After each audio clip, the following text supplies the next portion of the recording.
Good morning, my friends. I'm out in my backyard. It has been 4 weeks since Hurricane Ian blew through, and I just wanted to give you kind of an update here. If you guys remember, maybe you do, maybe you don't, I had marigolds growing here with my moringa plants, trees, and I also had a Asian pear on each side and a Florida Prince peach tree in the center. So that was 4 weeks ago. Right before the hurricane, I went through and I took these moringas and I topped them. I just cut the tops off completely, cut them back, and dried all that, and that is now our, dried the leaves, and we have that every morning along with our fruit for the rest, in our breakfast. So anyway, the marigolds had all, they were all about 3 feet tall. As a matter of fact, you can see the tallest one here. And most of them, because of the high winds that we had, most of them fell over. And they actually laid down. Can you see the branch? Instead of coming up, it's actually going across. And I came out here and I told you all that I was just going to cut everything back and start again. And my lazy side, or my wisdom side, whichever you choose to call it, said, the heck with it, just leave it alone. So I tried to lay the ones on this side over that way, and the ones over on that side, I tried to lay them over here. And they didn't have any bloom heads on them. I thought, we'll give it a while. If they don't perform, then I'll chop them up and take them up. But as you can see, with we had 12 inches of rain.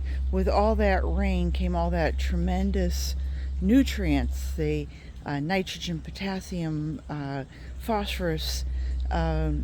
It's the trying to think of how they say it. The phosphorus is the one for our blooms, but you had all this great added to it. And then I had worm tea and worm castings that I made a slurry, and then I watered that in.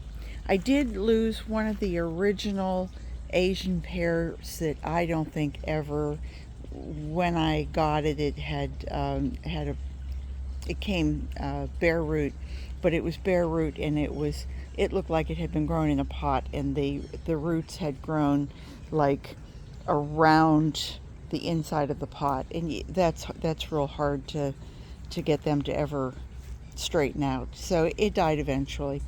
In the hurricane, it just snapped it at the root. So I replaced it with this fig. This is just, I think it's a brown turkey, and so it should perform well. I also had sweet alyssum growing at each end here, this side and then the other side. And during our summer heat, it just backs off. It looks like it's dead. And if you pull it out, well, then you don't have anything. But if you let it go until the weather gets cooler, all of a sudden it just rebounds and the blooms come out. And it's so nice to come out here in the morning and you get that smell of sweet alyssum. But I'm so pleased that all of these marigolds have come back. I'd like to grow tomatoes this winter, and I really want the marigolds to be here to be a protector against the tomato hornworm.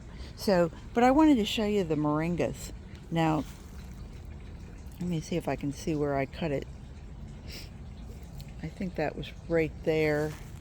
Most of these I cut like right up at the top here, and you can see where they're just flushing out.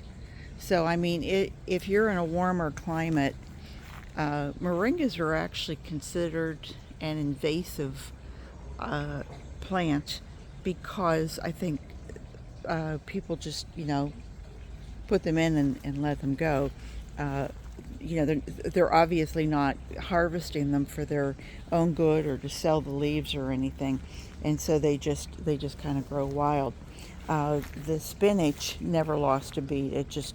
it just kept on going. This is Brazilian spinach. I have yet to find any seeds on it. Somebody asked me if I could send them seeds. I said, well, I've never seen any, but yeah. And I haven't harvested any. I tried it raw. My friend Nick is an organic grower, and he has an organic garden, and he said try it with a little bit of olive oil and saute them and have it with eggs, and they're delicious. So more of the moringas, you can see they were just chopped off and they're just flushing out, and they're going to come back. You can eat this raw. We dry it and I powder it, just put it in my NutriBullet and pulverize it, and then I sprinkle it in with our yogurt, and so that works for us. That gets our nice nutrients in. But you can see, everything came back. Whoops, I'm trying to walk through spider webs here in the morning. They always like to get me. I usually go in with a few bites. Now this is the other Asian pear. Let me just come around. This is the other Asian pear, and this is 4 weeks later. You can see I've had a nice surge of growth on it, and I'm showing you it's almost as tall as me. I'm 5'6". I would say it's probably real close to that. So nothing else to report. I need to get out. The crepe myrtles are starting to drop, as well as the Florida red maple, and so I'll pick up those leaves. I think I'm going to let the leaves dry and then try to use some in my worm bins or in my compost pile this year.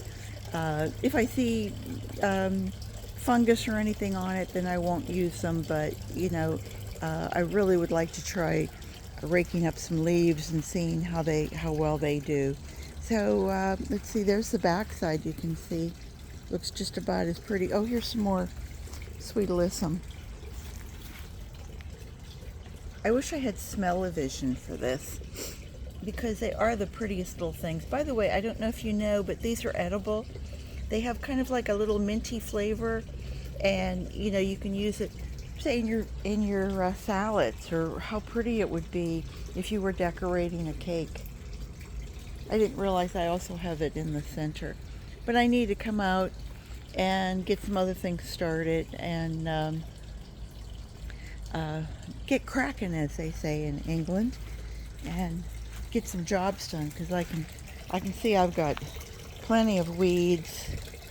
I've got some tomato plants, things to get in the ground here to get my fall garden, winter garden in Florida started. So I'll make it a short one today, and I hope everyone has a great day. Come back and see me real soon. Take care. Bye-bye.